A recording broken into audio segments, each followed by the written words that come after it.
Welcome to Resilient Minds 365, where we discuss the resilient stories of entrepreneurs, professionals, and students with mental illnesses to encourage you to strive, thrive, and live in abundance.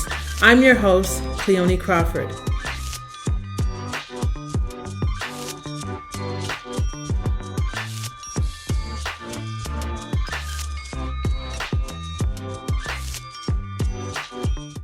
Welcome to Resilient Minds 365, where we discuss the resilient stories of entrepreneurs, professionals, and students with mental illnesses to encourage you to strive, thrive, and live in abundance. I'm your host, Cleone Crawford.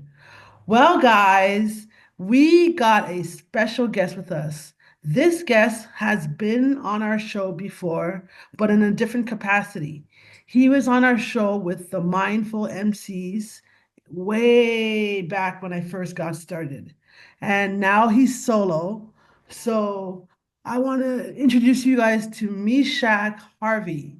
Who is Meshach Harvey? Let's see what his bio says. Well, Meshach Harvey, also known as Shael 7, comes from a deeply musical family. He has been playing music since the age of 4. His father founded the legendary Canadian reggae bands Messenjah and Crack of Dawn. His uncle played for the iconic Jamaican reggae group Toots and the Maytals. Oh, I know that group. My mom would have known that because my mom founded Women of Runtings. Mm, Yeah. So nice. music runs in the family. His sister is an incredible folk singer. One of his brothers is a talented African djembe player, and another brother is both a skilled rapper and guitarist. As for me, or as for him, he started out playing drums before moving to piano. In high school, he was part of a rock reggae band called Paradigm. Around that time, he began writing songs and in 2012 started writing raps. He recorded his first rap studio session in 2015 with Jamal Harvey. In 2017, he formed the Mindful MCs, a hip hop group focused on mental health awareness. He worked with Bryan of the Masterminds on Latin hip hop, releasing several singles and music videos. Since 2020, he's been collaborating on music with his uncle Carl Harvey and has been working with his producer Dennis Nieves since 2019. Currently, he's completed a single called Stone Mountain, which is set for release on February the 6th. That's in 2 days, guys. He Yeah. is neurodivergent and lives with bipolar 1 disorder, which has played a significant role in his life and in his experiences. So, with that said, now that you know a little bit about Meshach Harvey, um, we're going to get started with the interview. So, with that said, let's present Meshach Harvey. So, Meshach, tell me, how are you doing Yes. today? Oh, I'm doing great. I didn't really get enough sleep because I was up late working on my passion. But I feel blessed to be here on your show. So yeah, I can't complain. When it comes to the sleep part, I have to agree. I kind of woke up a little early, so I'm kind of very tired, but I'm really excited about today's interview. So, Yeah, yeah.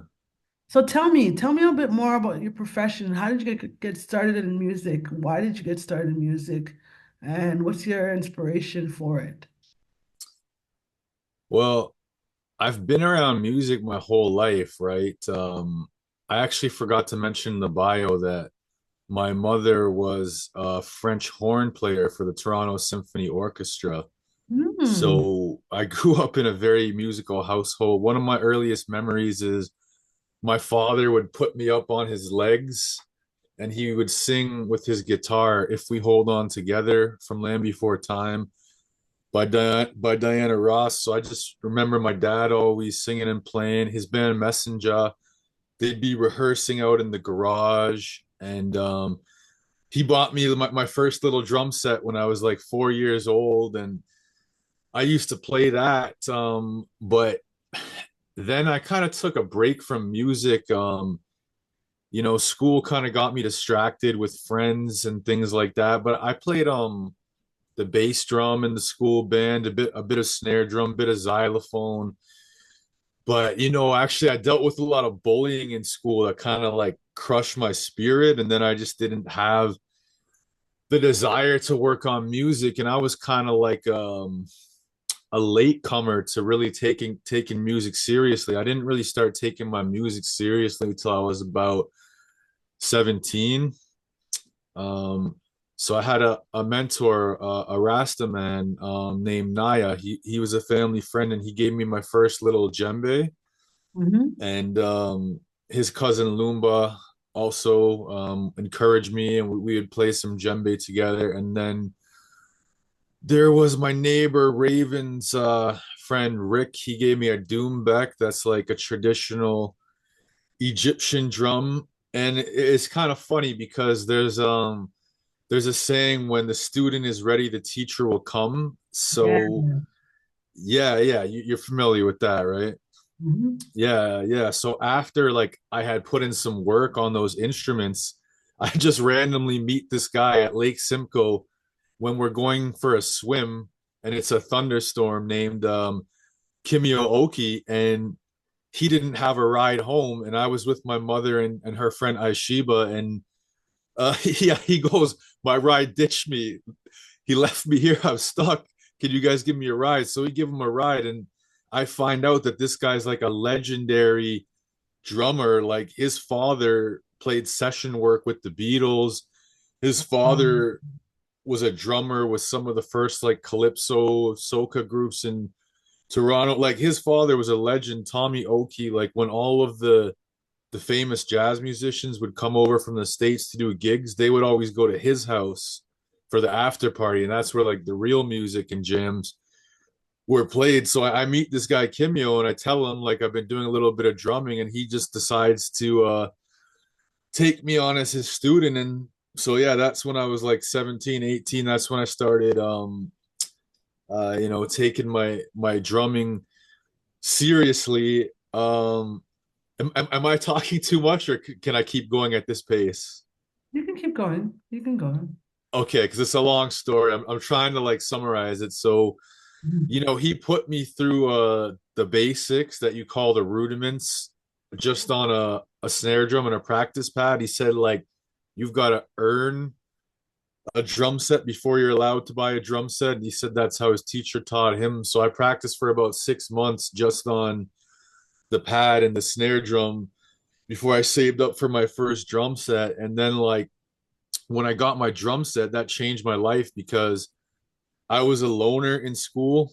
I had Mhm. social anxiety, depression. I didn't know that's what it was called at the time. I went to a very racist school. I heard the N word every day there. I heard people saying Jew in a derogatory term every way there. And me and my brother were the only black people. So I felt there'd be no chance for me to fight against the whole school. So I just kind of let it slide and just stuck to myself. And then my drumming was my outlet to deal with all of that crap and deal with all my anger I had about having to live in that environment. And I got really serious about it. I practiced every day for like 4 or 5 hours for 2 years. I was kind of the leader of our band, Paradigm. We did some shows, Battle of the Band shows, and then when I went to university, like so my dream was actually to go to Humber College for music.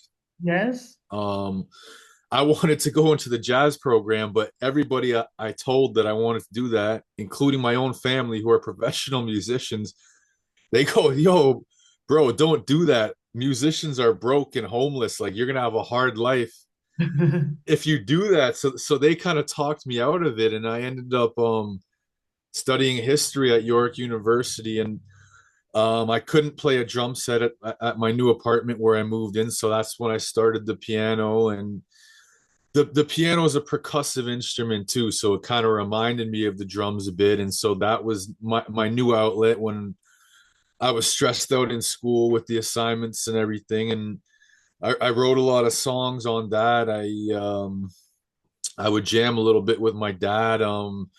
I did my first professional gig in 2008 on a CBC kids show called Mama Yama's Kitchen. My dad's kung fu student, Lana, she's a makeup artist for the show, so she got us the gig, and that was incredible because I got to meet my childhood heroes, Patty and Phil, right from CBC Kids. I got to be on TV. I got to play with my dad and a Cool. bunch of famous musicians for my first gig, which is crazy. Like my dad told me, he's like, buddy, you know how lucky you are? He goes, there's musicians who've been grinding for 20 years who would kill for a gig like you got. So, I get a lot of opportunities.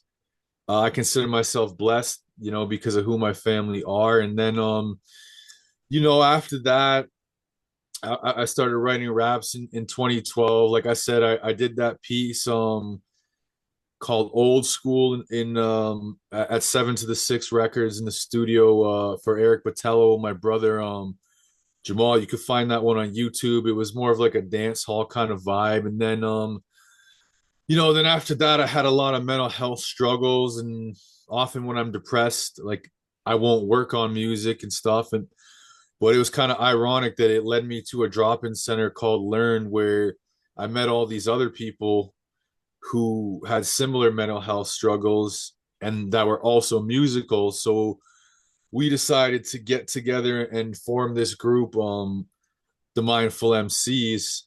I'm almost done the story. I'm almost at Stone Mountain at the end. And so like we played together for about 2 years, many shows. We were doing like a show a month. I'd say the highlight was when we did a show out in Montreal. Like they wanted us so much that they sent for us to come out there, paid us to go play there. And I loved Montreal. I found it such an interesting, unique city. And no offense to Toronto, but in my opinion, it has like a lot more culture, and the people were a lot friendlier and stuff.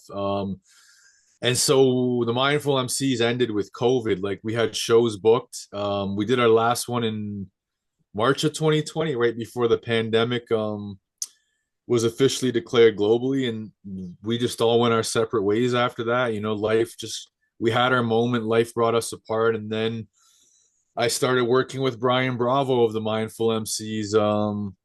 We formed a group called the Masterminds. That was my friend Tamim Afzali's idea, based on a book called Think and Grow Rich, because it says you should have a mastermind group if you want to get rich and be successful, right? You can't do it on your own. So we started the Masterminds, and we were kind of fusing Latin music with hip hop. And I think we worked together for about 2 years on that. And we dropped a few singles you can find on Spotify, YouTube, a few music videos. And then again, life just brought us apart. I got kicked out, like we got kicked out of our apartment on short notice illegally. Like I could have fought it, but I'm like, you know what? I'm kind of getting sick of Toronto anyways. And a wild opportunity just opened up for me to go move in with my brother at a cabin in the woods. And so like I was still making music there, mostly reggae. Dropped a little mixtape there. I had another project out that were both released, but when I was depressed, I deleted them both. I took them off YouTube, even though my friend and mentor Danny Menlo, he told me the first mixtape I dropped, he said it was the best album of the year. He said it was the best album he heard all year, and he doesn't lie, about the music he likes. So if I can find those files again, I might put those tapes out again. And then during COVID, yeah, started working with my father.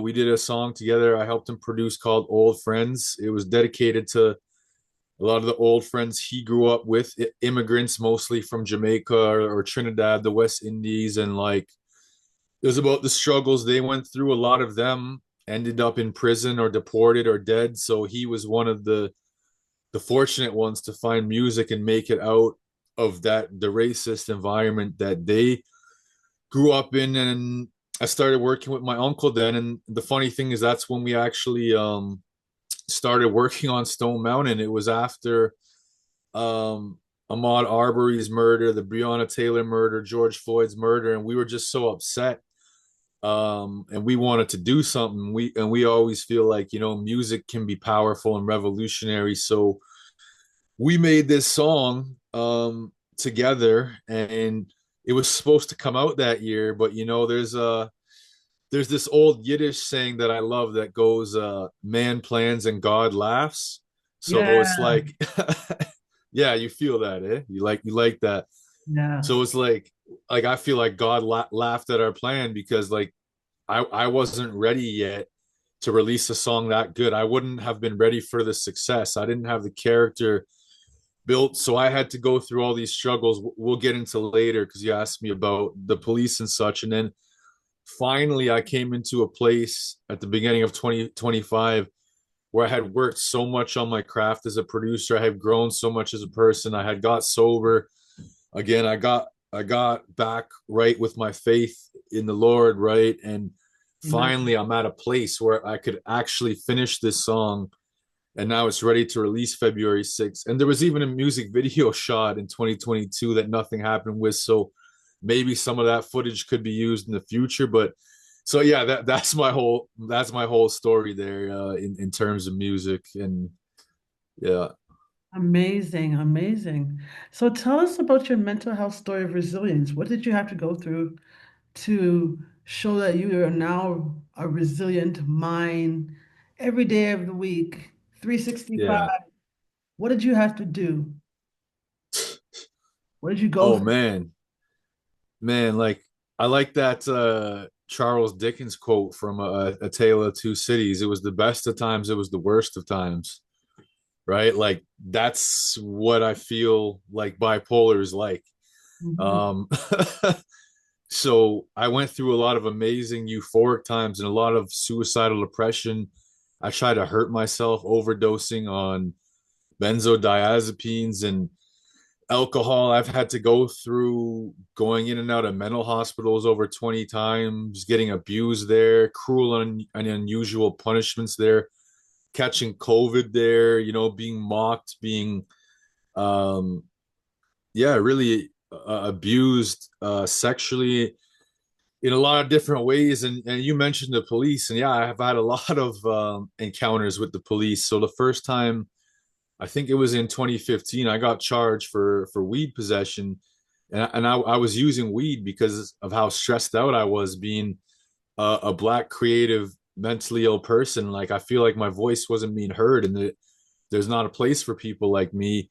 And so I was using it to deal with the stress, and I had 1.5 grams on me, and my uncle had 2 grams on him. And I find it funny they busted me and charged me, because I heard so many stories from white friends where the police would find them smoking weed, and they would just be like, guys, like, stop, you're not supposed to do this. Or they'd take it away and they'd be like, they'd give them a warning. But I feel like me as a black man, I was in the city of Newmarket. They definitely wanted to charge me, make an example of me. So I had to go to court Wow. many times to fight that. I had to do community service. I had to pay a fine for that. I had an incident at Walmart that went kind of viral on Six Buzz in March of 2021. Because again, I feel like it's so hard for a black man's voice, especially someone who looks like me with my dreads and being a creative and who thinks differently, to be heard. So I was just so frustrated. I jumped up on the counter at Walmart and started screaming like a madman, Oh and gosh. yeah, yeah. And the video's out there. You can see it sometime, and preaching and swearing and this and that. And the police, they took me down there, and I was I was charged, I believe, with disturbing the peace and mischief under 5,000 there. But when they saw my mental health record, they were, compassionate. They dropped the charges and brought me to Humber River. But the funny thing is, when you see the video, the cops are all nice and gentle with me on the video, but behind closed doors wasn't the same thing. They were talking down to me. They ordered me to get needled. They're laughing at me. They're mocking me. Right. When I'm in there, they really. I don't want to cuss, but I'm sorry. I feel like saying fuck the police, like straight up. That's that's how I feel. I'm sorry. If this is a family friendly show, maybe we can beep that out. But I really don't like the police and what they stand for. I feel like a lot of people who were bullied or bullies in school, you know, become police so that they can bully other people. And I feel like it's actually really rare to meet like a kind-hearted, loving police officer that actually loves to protect and serve their people, especially black people. Another time when they took me to CAMH, they were searching me and they uppercutted me really hard. Like I know you can't do that on accident. Another time they arrested me at gunpoint. I had 10 Glock 9mm pointed at my back, a C8 rifle. They told me the safeties were off. There was a round in the chamber. They were really on edge, so I came very close to getting shot by the police in front of Markham Stouffville Hospital. And when they're searching me, the guy puts his hand in my pants and is feeling up my junk, which I feel like that's kind of sexual assault because what I said, I'll tell you what I said because I was so frustrated that I couldn't get in the hospital because it was like a 5 hour wait. I'd passed out that day from overtraining in the sun. It was at the time the wildfire smoke was happening in 2023 and I was totally out of it and frustrated. So I say to the security guards, I go, look, I've got a dog in my bag named Beretta that likes to bark, right? You know, so I shouldn't have said that. That's kind of insinuating something. So that's why the police were so like aggressive and whatever with me. But it's like I said I have something in my bag. I didn't say I have something on my person. So I thought that was totally sexual harassment for them to reach in there and feel my thing up and put their knee down on my back and put my face into the concrete and they're swearing at me and calling me names. And then when I get arrested, I have to take a piss, like I had to urinate, and they didn't want me to go, like they were holding off on it. Then finally they opened the door and let me go. Then they're joking, they're going, "Oh, who's gonna hold this guy's cock when he pisses?" Like I thought that was totally inappropriate, like the way that they were talking to me. Like I've had a lot of issues with them too. And during that Walmart time, I was at Humber River Hospital and they went to my friend's place, Brian Bravo's house, and they had a picture of me and they said, "Hey, you know this guy? I heard he's your friend. He's wanted for severely assaulting a man, like beating a man almost to death." And they go, "That's not possible. He's in Humber River right now." So they tried to frame me for that. I've been harassed at the park when I was working out. I had my notebook with me. I'm really focused. They say, "Hey, you match the description of a predator we're looking for. We think it's really weird you're working out in a park with young children." So they basically forced me to leave. Like honestly, I don't want to cuss, but I hate the police just from my experiences with them. And but yeah, in terms of resiliency, like even me having going through all of that stuff, I still have joy in my heart. I'm still smiling. I'm still making music. I'm still working on my mental health advocacy. I've got a speech booked up here with North House in March to share my story. So even all that crap I've been through, you know, I'm strong and I'm gonna keep fighting. Amazing. That's amazing. So, Yeah. Shaq, tell us, what did you have to do to overcome or bounce back from your low points? List all the resources that were available, applicable. Yeah. Well, the number one thing is my faith in God, right? I'm a Christian. That's my number one thing that's helped. Um, so that would include like reading the Bible, praying, meeting with pastors, my church brothers and sisters, etc. That's number one. Number two is definitely my family. Um, my family's been very supportive of me. I mean, they haven't always understood mental health, especially coming from a Jamaican background. They don't even believe mental health is real. They'll just say like, "Yeah, madman," you know, like they're a bit ignorant, but they've come around over the years and they've been very supportive. You know, they've visited me in the hospital, brought me food, sent me money. I think my mother's side was actually a lot more supportive because they understood mental health a little bit better. Because like in Finland, where my mom's from, they have the highest rate of depression in the world, and that they're they have the best education system in the world there, so they're a little bit more sophisticated and educated over there. So my mom's side understood things a bit better, and they were really supportive. So like I said, I got my faith, my family. Next, it would be my friends, and then next it would be like the drop-in programs I went through like CAMH and CMHA, like working with an OT, working with a peer support worker, working with a social worker, being a part of a mental health community. Meditation's been good. I don't really do it anymore because my meditation is more my prayers. Cold showers were helpful to get me out of my head. Writing a journal was great. Just getting outside the house for walks, trying to meet new people, talk to new people has been great. But maybe the best thing really has been my music, because I feel like I'm a liar in real life. It's hard for me to always tell the truth in real life because you have to be very vulnerable to tell the truth. And when you're vulnerable, it puts you in a position where people can attack you. So in my music, I feel like that's the only place I can be 100% honest and have no fear.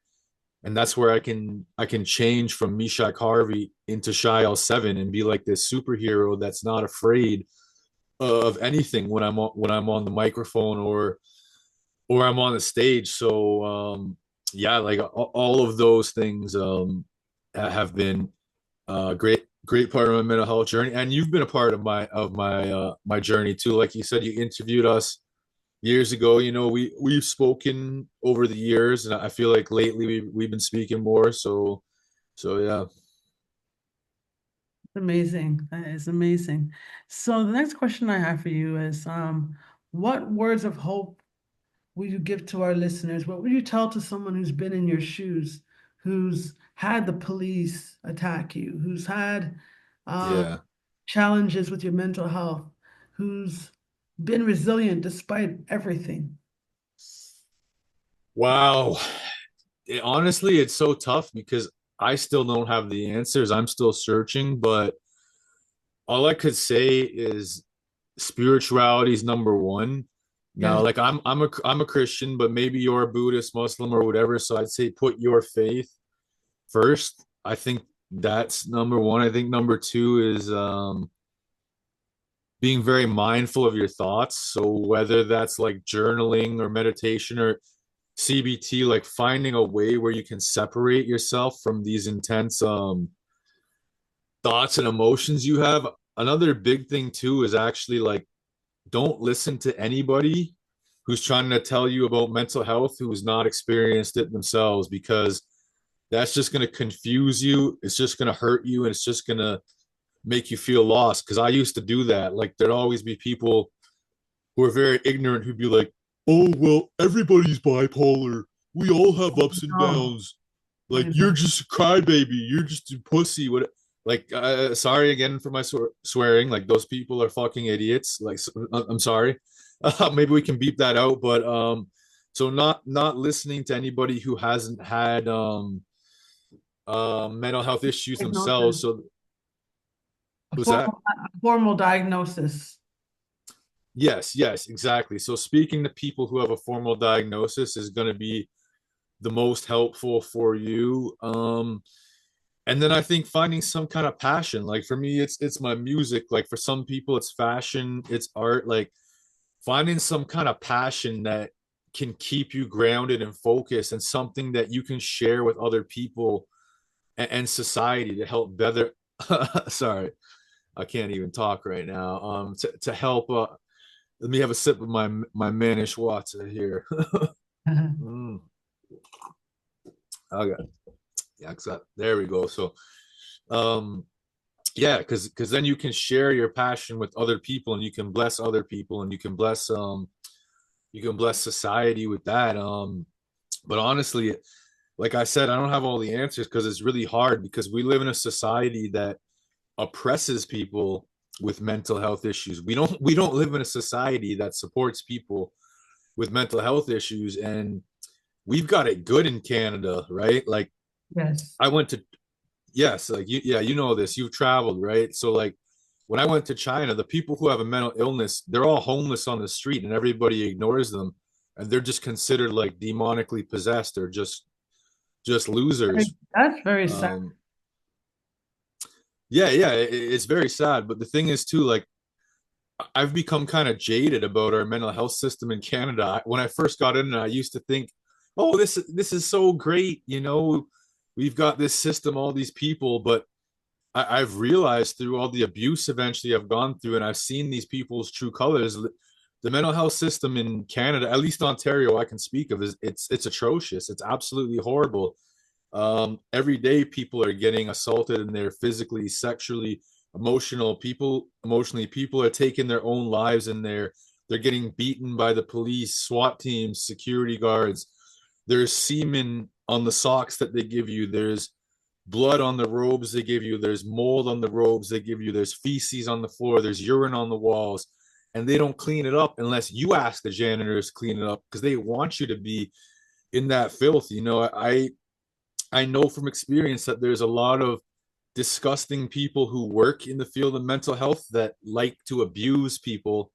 So they use that position to abuse people like us. And you kind of have to be lucky to have like a good nurse when you're in there, or a good doctor, or a good social worker, or pharmacist. I'm sure you can speak to that. Like it's kind of hit and miss. Like in the hospitals, not it's not the answer. Our hospitals are disgusting. Like you need to be rich and be able to afford private healthcare to actually get good mental health care in Ontario. You know, and I can speak too of all these programs, the funding's getting cut. Like up here where I live in Uxbridge, my caseworker, she's had lived experience. My housing worker, my mental health workers, none of them have. So I didn't find it helpful working with them. And they keep getting fired, or they quit to pursue their education, or laid off. I haven't even had a mental health worker for like 2 months or something now. So it's like I'm on my own, and my housing worker is great, but her caseload is insane. She's way too busy to even be able to hear what I have to say and help me. And I think it's so sad that like whoever's in power, if it's Trudeau, it's Doug Ford, or whatever, that they're not investing more money into mental health programs, and they're not doing more to help people like us. Because when you look at history, the most influential, the most brilliant people all were neurodivergent. You know, we could talk about Nikola Tesla, Albert Einstein. We could talk about Joan of Arc. We could talk about um, wow, there's so many. I'm drawing a blank here. Like Amy Winehouse, like artists, Kurt Cobain. Um, we could talk about like Walt Disney. We could talk about um, Beethoven, Mozart. Like basically, if you do your research, essentially every genius, visionary who's essentially shaped society, artist, has had some type of mental illness. So by them not investing and caring about mental health, it's actually costing society a lot, because we could generate a lot of income for society and make a lot of change, but we're suffering in silence.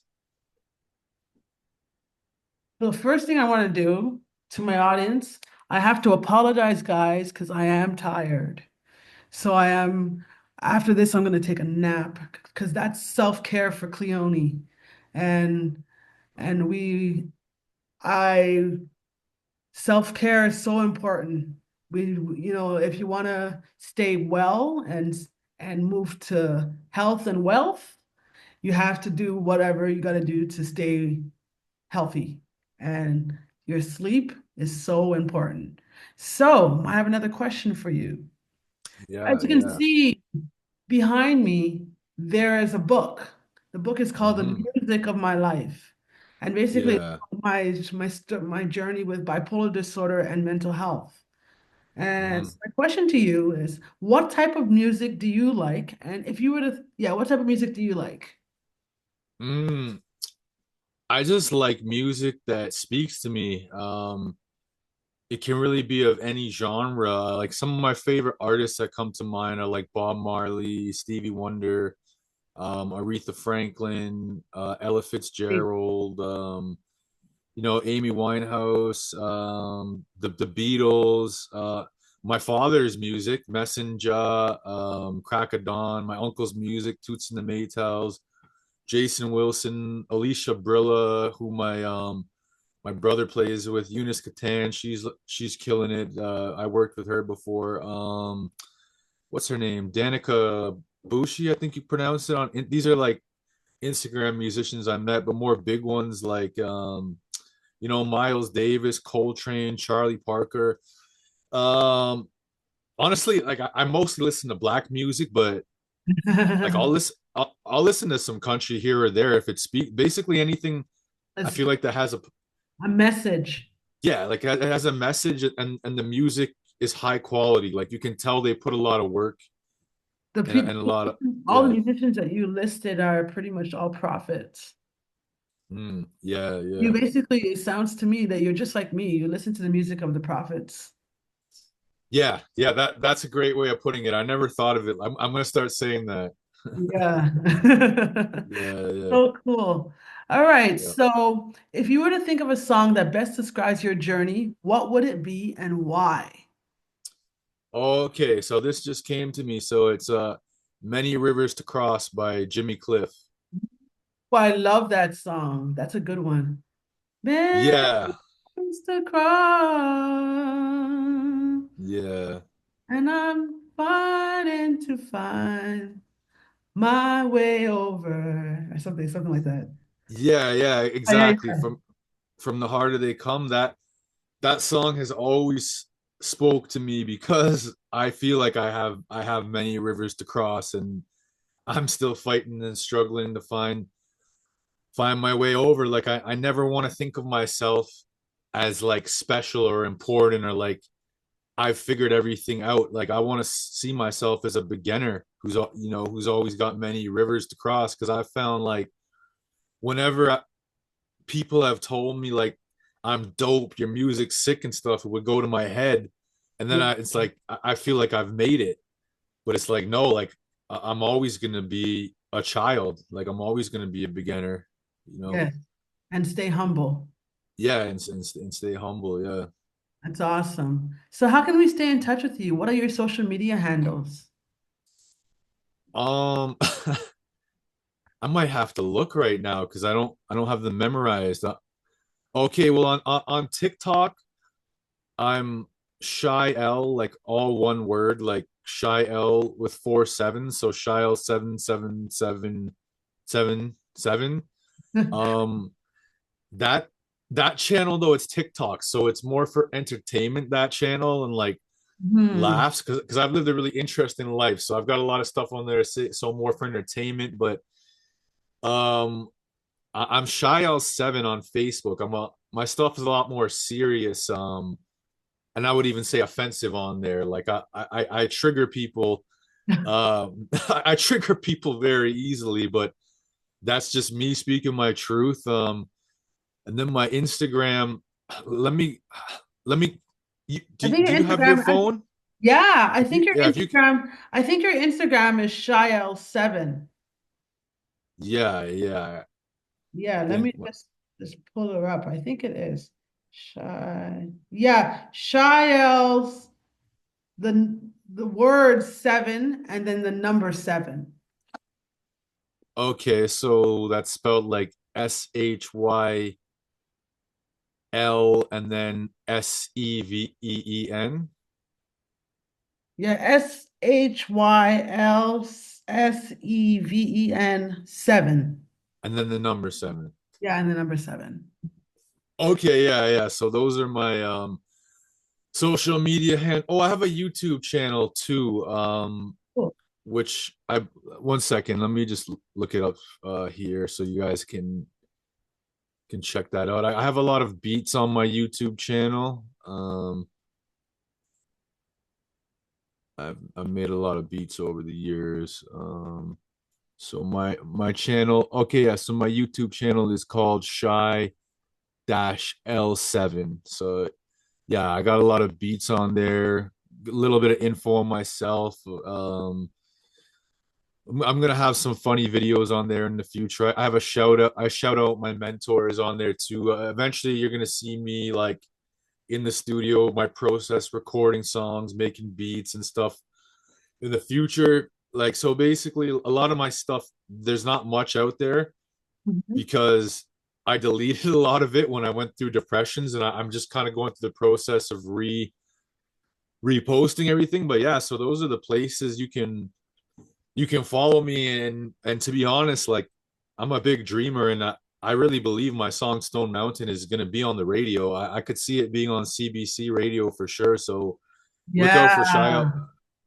Yeah, You heard it, right? I love it. I love it. I really do think it's gonna make it.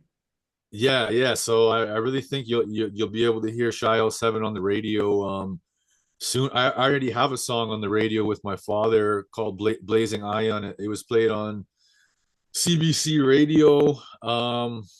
Yeah, look out for me on TV too. I really feel like I'm an influential person. I've been on CBC News, CTV News twice. I think this year is my year, and all those opportunities are going to be coming my way again. Yep, 2025 is year of the beehive. I don't know what you want to call it. I'm just joking. Yeah, I like that. That's awesome. That's Yeah, we're awesome. gonna sing like a bee and just keep on buzzing and getting Yeah, our honey. yeah, and I know this is your show and you ask people questions, but could I ask you a question? Sure. So it's like, what are your dreams for 2025? Like, what are you working on that you want to accomplish in 2025? Well, I have an opportunity to go to Nigeria and I'm raising funds right now to get there. So I'm hoping that people will donate because basically if 340 people give me 50 bucks, I've raised what I need to raise. If 100 Yeah, people, if 170 people give me 100 bucks, I've raised what I need to get there. If 17 people nice, give me 1,000 bucks, I've raised what I need to. nice. So you know what I mean? It's Yeah, yeah, possible. It's possible. I just need people to yeah. dig into their pockets and help me out so I can get there. I'm also celebrating a birthday on Mm, the I'm turning 44 on the 14th, but I'm having the party, a yeah, networking party on the 15th. So yes. you guys are, sorry, you guys are all invited. Yeah, yeah. You're all invited. Yeah, I'm yawning too. I know you're all Yeah. invited. It's a hybrid party.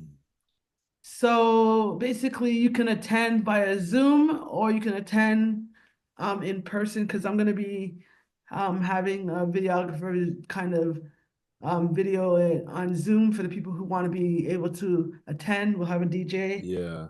Pakistani restaurant. It's going to be kind of cool. Oh, So, that's awesome. And I just wanted to offer, if you're making a GoFundMe video in the future, I can record the audio for you on my professional microphone and mix it so then that way it would your message would sound even clearer.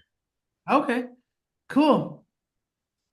Yeah, yeah, and I hope those dreams come to fruition for you. I'm just curious though, like what is it Oh, about what is it about Nigeria that you want to go there? well, God is calling me there. I think there's probably some ancestry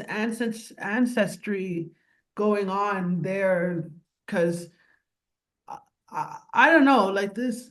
I've been connecting with a lot of Nigerians lately, and I even got my deliverance Mhm. at a Nigerian church.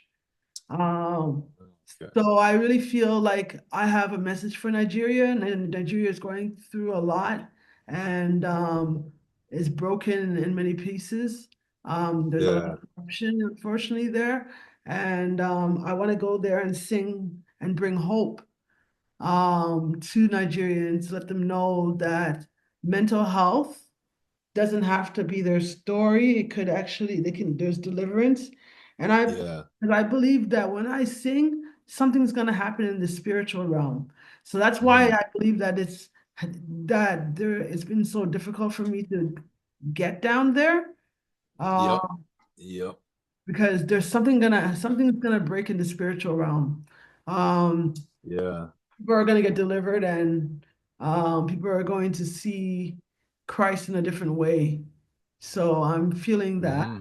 And then in June 11th to 13th, I'm having a 3-day conference about Yeah. music, arts, podcasting, business, AI, all kinds of stuff, and ending it off Yeah. with an honorary doctorate ceremony where I'll be getting my honorary doctorate. So, That's incredible. And you've invited me, right, for your networking event that I can perform oh, Stone Mountain there? you are invited. You can come. Sweet. Sweet. Yeah, yeah, you were invited. Yeah. Sure. Sounds Um, good. Yeah. I'll send you the flyer again so that you have it. And Hmm. but yeah, so everyone's invited. It's in Mississauga. It's at 1935 Drew Road. Only 100 people can come, so please RSVP. Visit my website at www.onlycleone.com so that you can RSVP on Eventbrite. Please RSVP. Please Cool. RSVP. Uh, RSVP. yeah. Yeah. Definitely. All right, Meshach, it's been a blessing to have you on our show. Yeah. Really, I really enjoyed today's episode, even though I was a little tired. Yeah. Yeah. Whew, forgive me. Even though I was a Same, little man. tired, this interview Yeah. had to happen because I wanted to be able to pour out. I wanted to be able to be the first to let people know that they need to listen to your new track, Stone Mountain, coming out in Yes. 2 days. Yes. So by the time this episode airs, it will be 1 day. Yes. So this will be airing tomorrow. And Yes. so Can I yeah. tell them a little bit about it, or are we just keeping it a surprise? Um how do you feel? Do you want to tell them? Or do you want to keep it a surprise? Um, no, let's keep it a surprise. Yeah, let's keep it a Yeah. surprise. Okay, okay, Because okay. I feel like it's gonna blow people's minds. So let's keep the suspense. Yeah, yeah. Stone Yeah, yeah, Mountain is going to be the track that people are going to yeah, really love for this season. yeah. So you definitely want to hear that track. Follow, I really want to encourage you to follow Shael77 on Instagram. And Hmm. to all you resilient minds out there, until next time, please subscribe to us on all our platforms and don't forget to rate this show and leave a review for us on Apple Podcasts. Also, join the community of resilient minds and sign up for our monthly newsletter at onlycleone.com. Be sure to grab a copy of my book, The Music of My Life, on all Amazon marketplaces to get to know me better. And if you can think of one person that will receive value from today's show or connect with Meshach's testimony, Yeah. please share it with them. Feel free to take a screenshot of this week's episode of the podcast and tag us on Instagram. You can tag myself at Only Cleone or Resilient Minds 365 and today's guest at Shael77. And remember, mental health is not a death sentence. Despite your illness, you can strive, thrive, and live a life of abundance. Until next time, I'm Cleone Crawford, and I'm signing off.